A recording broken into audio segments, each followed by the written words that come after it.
Now that our 3D printed skull rose is fully conductive, it's time for the next step, dipping it into the electroplating solution and turning up the current.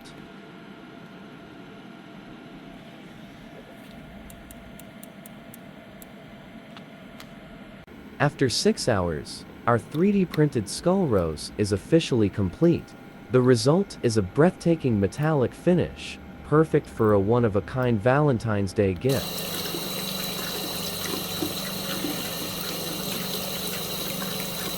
With the final rinse and sanding, this skull rose is ready to shine.